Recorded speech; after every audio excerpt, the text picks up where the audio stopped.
이 성경에는 광야라고 되어 있지만 영어 성경에는 데저트라고 되어 있습니다. 즉 사막입니다. 광야란 사전적 의미로는 텅 비고 아득히 넓은 땅을 지칭하는 말인데, 사막은 인간이 살기에는 너무나 척박하고 어려운 땅이다라는 의미를 내포하고 있습니다. 성지순례를 가보면 그 의미가 더 분명하게 느껴지는데, 광야가 단순히 그냥 넓고 거친 의미로 다가오기보다는요, 이것은 정말 사람이 살 수가 없는 땅이구나, 그런 것이 느껴집니다. 그런 면에서는 광야라고 부르기보다는 사막이라고 하는 것이 훨씬 더 의미가 와닿지 않을까, 개인적으로 그렇게 생각을 해봅니다.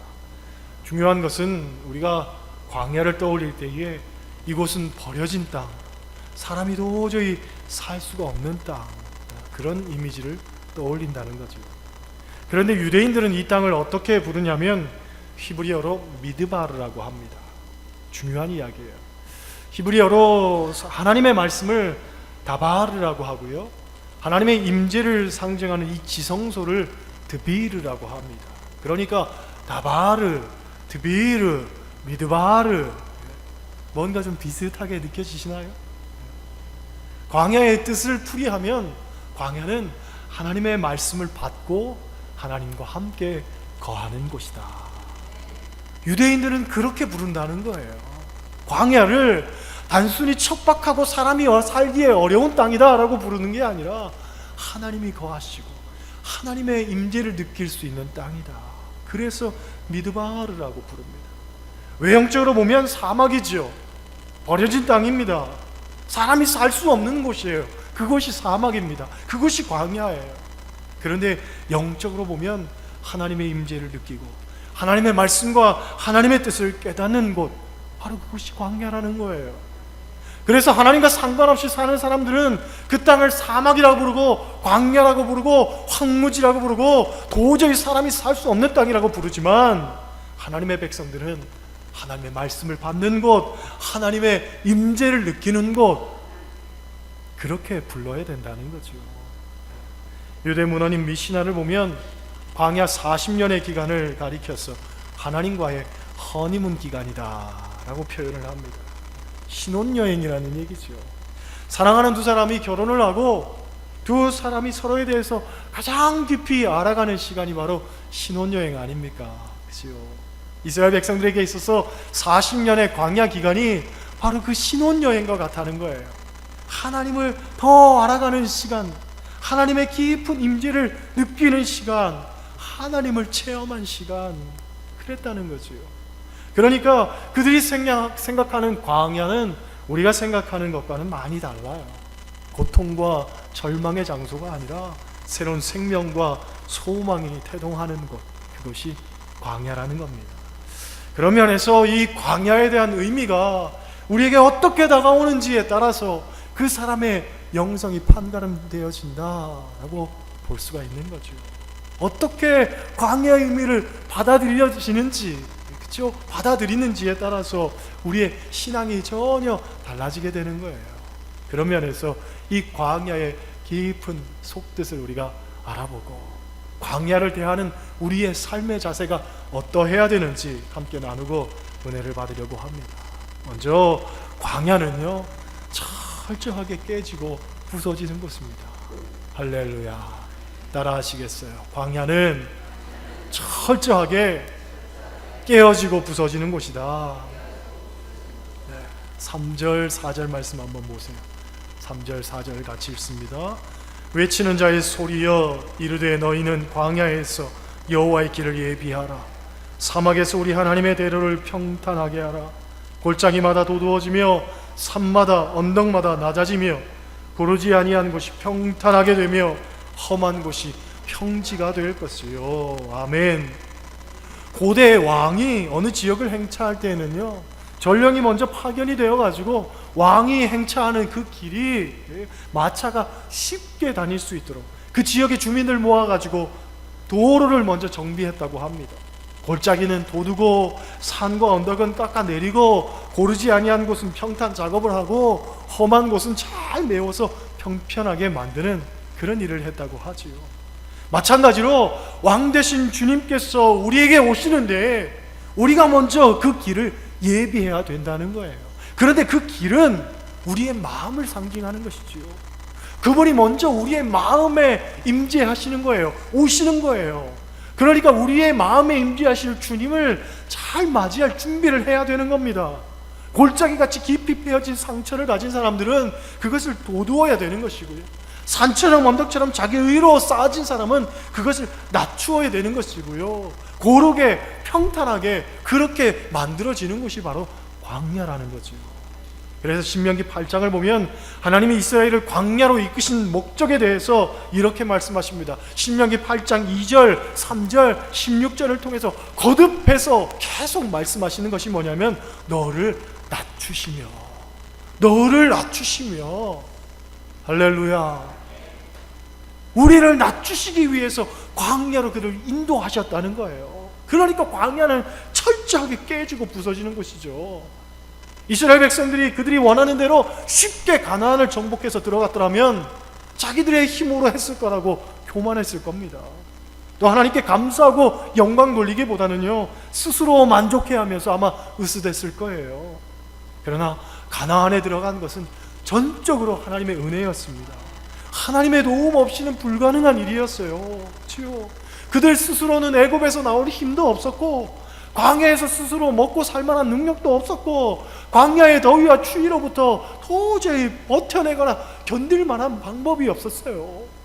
광야에서 있는 그 많은 전염병들, 그렇죠? 광야에 있는 많은 위협들, 그것을 능히 감당할 만한 힘이 없었다는 거예요. 그래서 하나님께서는 그들을 인도하여 주셔서 정말로 하늘에서는 메추라기를 만나를 허락하시고 반석에서 물을 내어주시고 밤에는 불기둥으로 낮에는 구름기둥으로 보호하시고 성경을 보면은요 40년 동안 그들이 광야 생활을 할 동안 의복이 헤어지지 아니하고 발이 부르트지 아니하였다라고 이야기를 합니다. 이 얼마나 놀라운 일입니까? 여러분 생각해 보세요. 사막하면 우리가 대부분 사하라 사막과 같은 모래사막을 떠올리기가 쉬운데 사실 모래사막은 많지 않다고 합니다. 거의 대부분이 암석 사막이라고 하는 자갈과 바위로 이루어진 그런 사막이에요. 뜨거운 태양볕 아래 아주 뜨겁게 달궈진 자갈과 바위 위를 걷는다고 생각해 보세요. 발이 어떻게 상하지 않고 어떻게 부르트지 않을 수가 있겠습니까? 성지순례를 가서 제가 광야에서 버스를 타고 가는데 가이드가 그런 말을 합니다. 여기서는요 급브레이크 잡으면 큰일 난다는 거예요. 급브레이크 잡으면 큰일 난대요. 왜냐? 도로가 너무 뜨겁기 때문에 급브레이크를 밟으면 타이어가 바로 터져버린다는 거죠. 그런데 가끔씩 도로에 양이나 어떤 짐승이 뛰어들어가지고 급브레이크를 밟아가지고 차가 전복이 되고 사고가 되는 경우가 종종 있으니까 그런 일 없도록 기도하시기를 바랍니다. 그러는데 그 얘기를 들으니까 얼마나 불안한지 말이죠. 짐승이 언제 뛰어들지 모르잖아요. 그렇죠? 그만큼 광야가 뜨겁고요 아주 위험한 곳입니다. 마라의 쓴물이 있는 장소가 광야 한복판에 있어서 제가 잠깐 내려서 구경을 하는데 너무 뜨거워서 견딜 수가 없어요. 잠시 내렸는데 금방 목이 타들어가는 겁니다. 그런데 말이죠 신기한 것은 그늘만 있으면 서늘합니다. 그렇게 뜨겁고 그렇게 고통스러운데도 나무 그늘 하나만 있어도요 시원한 거예요. 선선한 거예요. 그래서 하나님께서 구름 기둥을 주신 거예요. 구름 기둥을. 광야에서 그 뜨거운 햇볕 아래에서는 한 발자국도 제대로 갈 수가 없는데 하나님께서 구름 기둥을 주시니까 산산하게 시원하게 앞으로 전진할 수가 있는 거죠. 그렇죠? 하나님 은혜라는 거예요. 광야에서는 모든 것이 하나님 은혜라는 거예요. 그 은혜 아래에서 나는 깨지고 나는 부서지고 하나님의 은혜만 붙들고 사는 바로 그것. 그것이 바로 광야의 영성의 첫 번째로 우리에게 이야기하는 겁니다. 두 번째로 광야는요 시험을 통한 연단의 의미가 있습니다. 따라 하시겠어요? 광야는 연단받는 곳이다. 네. 골짜기가 도두어지고 산이 낮아지기 위해서는 불같은 시험이 필요하겠죠. 그렇죠? 민수기 8장 2절 말씀 보면 이렇게 말합니다. 너를 시험하사 내 마음이 어떠한지 그 명령을 지키는지 아니 지키는지 알려 하시니라. 광야로 인도하신 목적은 너를 시험하사 내 마음이 어떤지 하나님이 한번 살펴보시려고 인도하신 거라는 거예요. 하나님께서 우리에게 원하시는 것은 뭐냐? 사람이 떡으로만 사는 게 아니라 하나님 말씀으로 사는 것입니다. 그렇죠? 이 신명기 말씀을 예수님께서 인용하시면서 사단 마귀에게 시험 받을 때에 똑같이 말씀하셨잖아요. 사람이 떡으로만 사는 게 아니야. 하나님 말씀으로 사는 거야. 거뜬히 이겨내셨는데, 그런데 이스라엘 백성들은 그러지 못했습니다. 때때마다 불평하고 원망했잖아요. 그렇죠? 먹을 게 없어서 하나님 원망하고, 물이 없어서 하나님 원망하고, 심지어는요 정력에 좋은 음식 못 먹는다고 그래서 하나님 원망하고, 고기 못 먹는다고 원망하고, 원망과 불평거리를 찾아냈어요. 그래서 그것 가지고 계속 하나님 원망하는 거예요. 그로 인해서 이 연단의 세월이 40년이나 됐던 것 우리가 잘 알고 있잖아요. 성경학자들이 공통적으로 하는 얘기가 이스라엘 백성들이 하나님 말씀에 순종했더라면 아마 가나안까지 가는 기간이 훨씬 짧아지지 않았겠느냐. 하지만 이스라엘 백성들은 얼마 걸렸습니까? 40년이나 걸렸어요. 40년이나. 그들의 불평과 불순종, 어떤 아집과 독선이 깨지기까지 40년이나 걸렸단 말이지요. 그런데 말이죠, 이게 참 어려운 얘기입니다. 왜냐? 우리도 욕심과 욕망, 어떤 이기적인 생각과 수많은 편견들, 이것이 깨져야 되는데 도대체 얼마나 걸릴 수 있을까요? 40년이면 깨질까요? 40년이면 달라질까요? 신앙생활 40년, 50년, 아니 그 이상을 하신 분들도 있습니다. 그런데 버렸느냐? 깨졌느냐? 낮아졌느냐? 솔직한 마음으로는요, 글쎄올시다. 아마 그러지 않을까 싶어요. 그렇죠? 하나님 은혜 속에 살면서도 그 은혜를 잊어버리고 산다면 여러분, 우리의 삶이 광야를 벗어나지 못하는 것은 자명한 일입니다. 그렇죠? 이 불같은 연단의 시험을 받을 때에 하나님 앞에 깨지고 부서지고 낮아지고 겸손하고 하나님 앞에 부복하고 엎드리는 여러분 되시기를 소원합니다. 셋째로, 광야는요 준비하는 것입니다.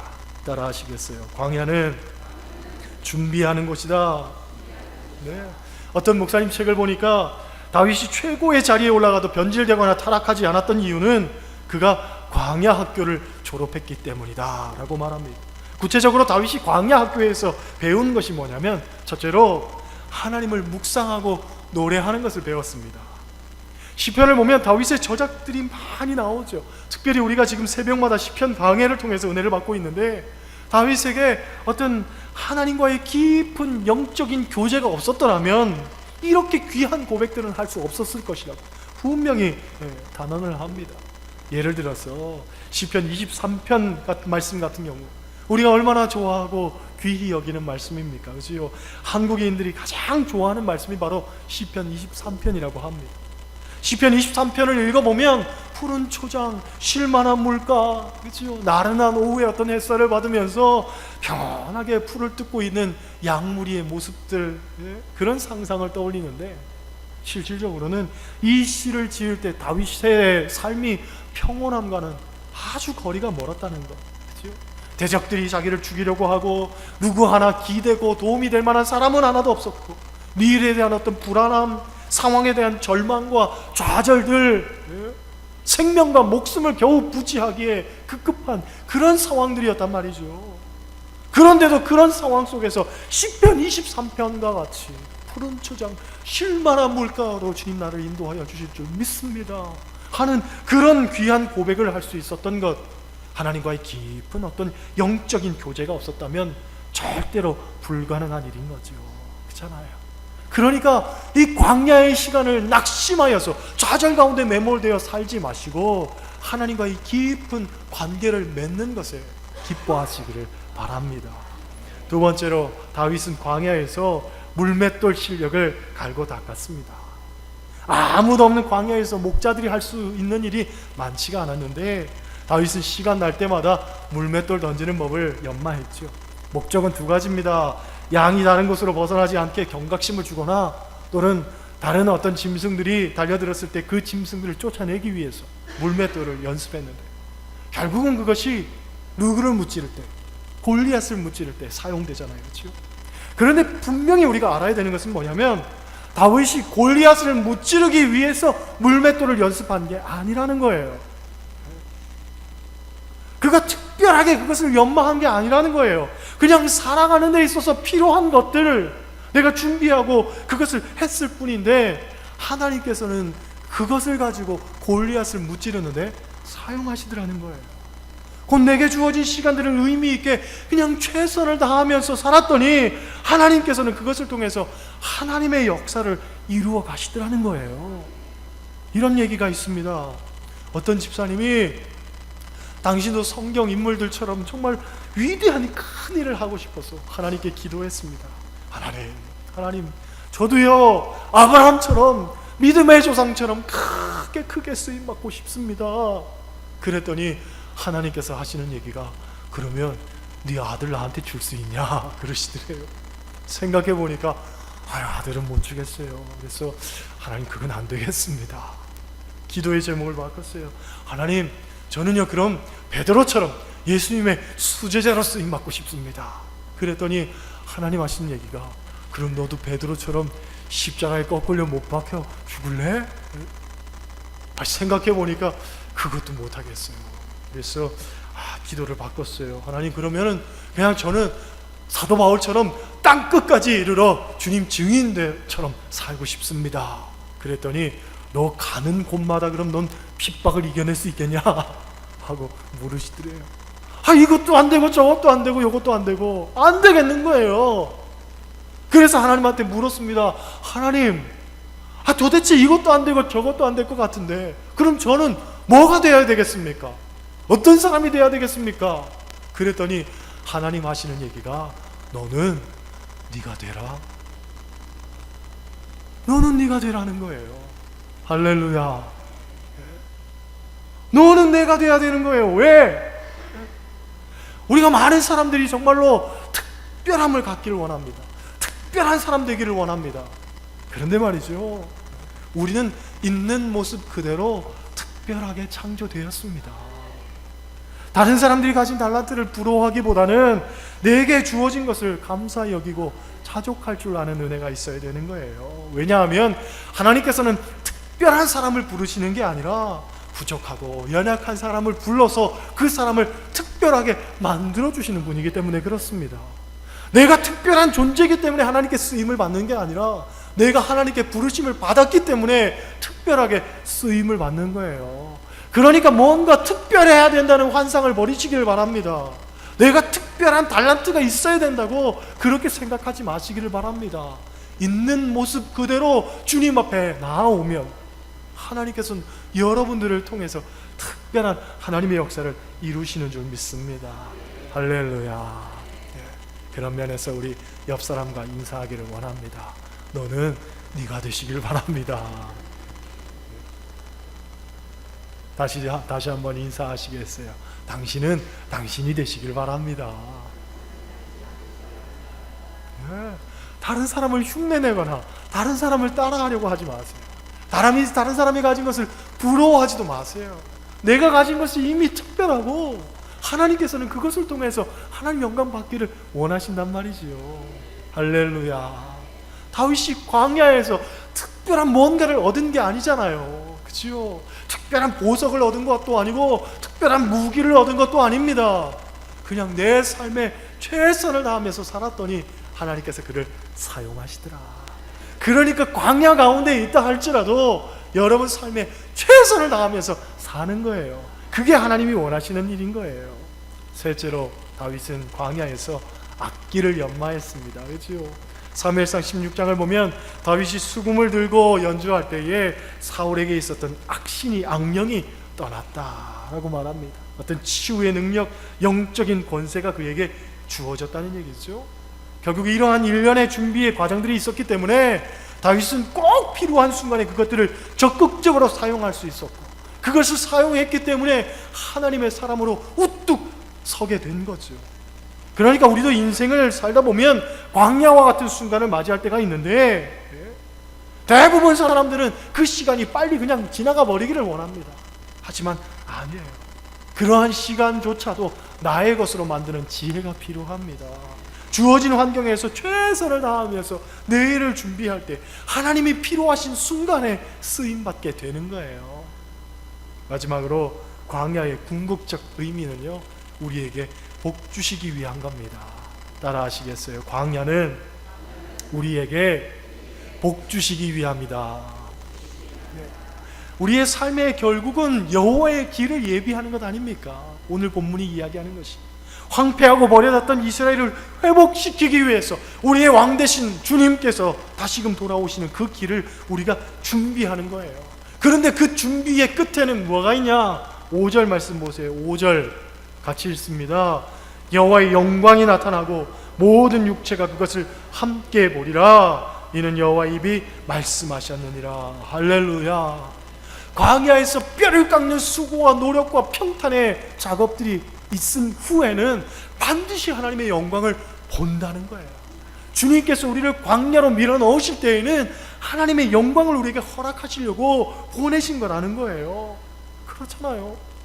이스라엘 백성들이 이 광야에 연단 후에 드디어 가나안 땅에 이르게 되었습니다. 그것은 정말로 글자 그대로 젖과 꿀이 흐르는 곳이었어요. 이스라엘은 40년의 연단 후에 그 좋은 가나안에 들어가게 된 거죠. 마찬가지로 우리 인생도 하나님께서 우리를 연단하신 후에 이런 풍성한 복을 주시는 거예요. 이런 소망이 있기 때문에 우리의 현재의 고난에도 슬퍼하지 말고 다 견디고 참을 수 있는 거예요. 그래서 사도 바울은 로마서 8장 18절을 통해서 현재의 고난은 장차 우리에게 나타날 영광과 좋게 비교할 수 없도다 라고 말하는 겁니다. 광야의 시간들이 우리에게는 힘들고 어렵게 보이지만 이것은 영광을 준비하는 과정들이라는 거예요. 잠시 잠깐의 연단의 과정들, 잠시 잠깐의 준비의 과정들이에요. 결국 이 모든 것들이 모아져서 하나님의 영광 가운데 참여할 수 있고 하나님께서 우리를 귀하게 쓰시는 그런 역사에 동참하게 된다는 거죠. 바라기는 여러분, 그러므로 광야를 고난의 장소로만 보지 않길 원합니다. 오히려 하나님의 임재와 하나님의 역사를 체험하는 그런 곳으로 믿으시기를 바랍니다. 광야는 우리를 삼키는 땅이 아니에요. 광야는 우리가 그냥 버려지는 그런 곳이 아닙니다. 하나님께서 역사하시고 우리를 인도하시고 우리를 복주시는 그런 곳입니다. 이것을 믿고 산다면 아무리 긴 광야의 시간이라 할지라도, 그렇죠? 아무리 험난한 그 광야의 길이라 할지라도 다 우리에게 의미 있는 시간들이 되고 또 그 끝에는 반드시 가나안이 기다리고 있다는 것, 여러분 그것을 분명히 믿으시기를 바랍니다. 이런 광야의 영상을 통해서 하나님이 우리에게 주시는 젖과 꿀이 흐르는 가나안의 축복을 다 경험하시기를 주님의 이름으로 간절히 축원합니다. 기도하시겠어요?